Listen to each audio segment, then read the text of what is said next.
Ladies and gentlemen, welcome back. My name is Movali Derek. This is the Political Spotlight. Now, William Samoei Ruto has literally lost the mountain.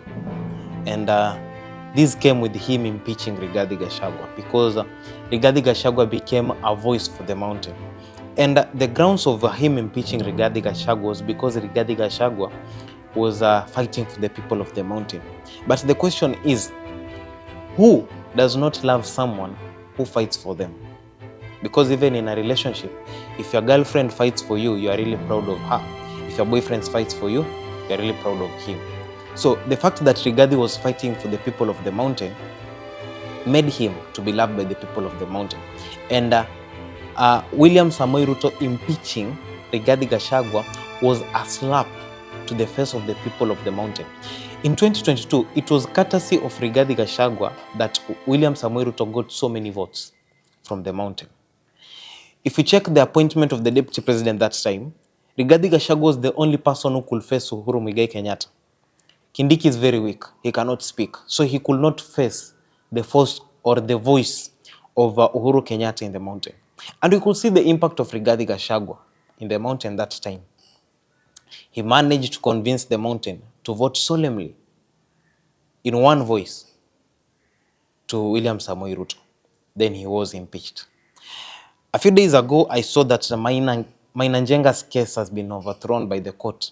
We know this is a move by the president of the government to get back to Rigathi Gachagua. But also, Maina Njenga is not as vocal as Rigathi Gachagua. Because in the game of politics, you need people who are vocal. Vocal people make impact with their voice. And an event happened in Embu where the president attended, the deputy president attended, Rigathi Gachagua attended, the former president attended. And we could check the reception of William Samoei Ruto and Kindiki and the reception that Uhuru Kenyatta received. And there is something that Uhuru said that it's not something that is so soft, that he should give his present, then he should be allowed to leave because yes, squeeze mbio na kelele hapendi. Do you know who is the noisemaker? It's not the vehicles. The noisemaker is someone else.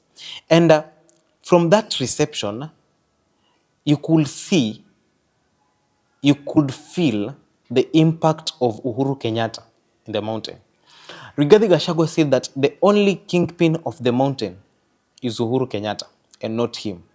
Maina Njenga wants to become the kingpin of the mountain, but he's going to face the likes of Rigathi Gachagua, who is in conjunction with Uhuru Kenyatta. Now, why is Uhuru still the mountain kingpin, and why is Uhuru going to be influential in the mountain come 2027? Number one, let's check his birthday celebration. Kalonzo Musyoka and his team organized a celebration in the mountain because Kalonzo is also gaining so much popularity in the mountain to celebrate the birthday of Uhuru Kenyatta. And people turned out in huge numbers.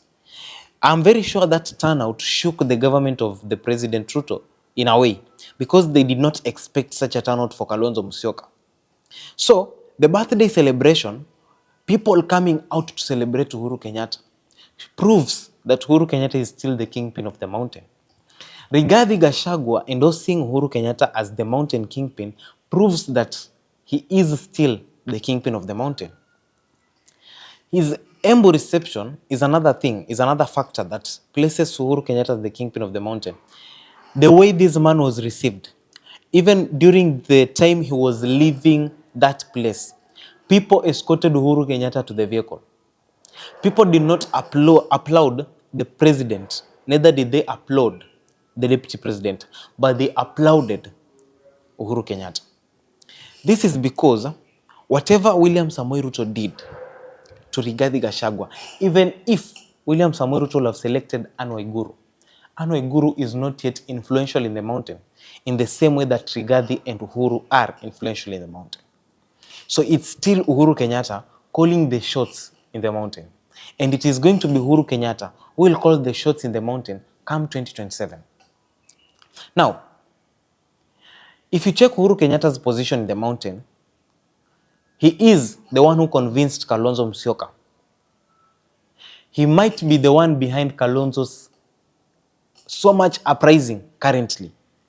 He is the one, he could be the one behind the uprising of Fred Matiang'i.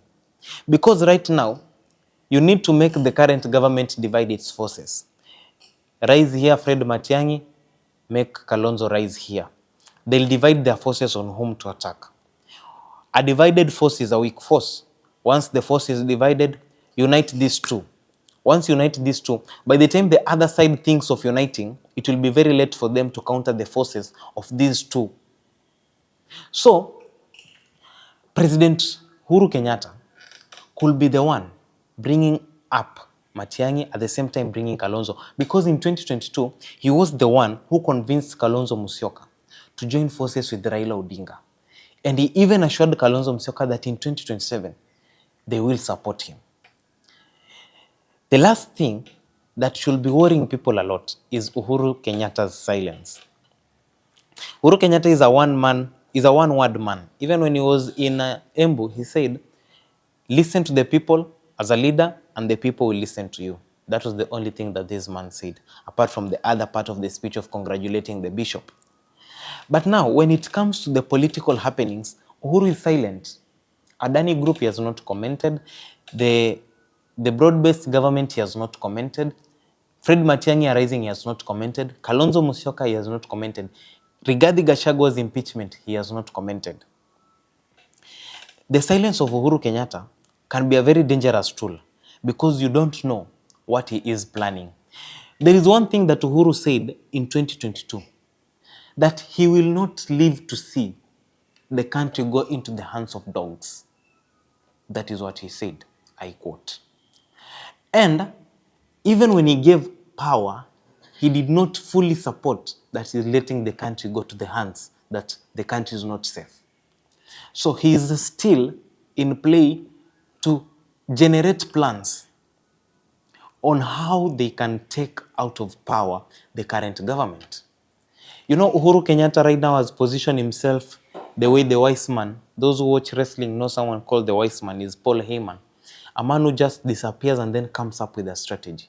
So the silence can be a way of Uhuru re-strategizing himself, re-strategizing his team, planning his side of a chess game very well to counterattack the side of William Samoei Ruto.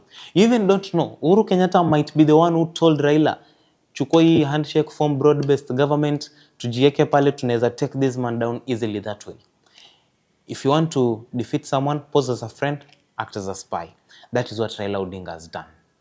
And they have not come out publicly. Even during the Azimio breakup, DAP Kenya imejitoa, hizo party zingine zimejitoa. But Jubilee, Uhuru has not commented anything. He's the party leader, and Jubilee, I don't think if he has parted ways with ODM. So these are things, these are factors that are placing this mountain kingpin in a position, because in 2027 is the one who is going to tell the mountain, because he warned them in 2022, they didn't listen. So right now they're like, tungejua tungesikiza Uhuru Kenyatta. So chances are in 2027, the mountain is going to totally listen to Uhuru Kenyatta. Whatever Uhuru will say in 2027 is what the mountain will do. Rigathi Gachagua is going to merge forces with Uhuru Kenyatta. And Rigathi Gachagua is going to support whoever Uhuru Kenyatta will endorse from the mountain. So, what do you think is the influence of Uhuru Kenyatta in the mountain come 2027? My name is Movali Derrick. This is the Political Spotlight. See you again on my next video.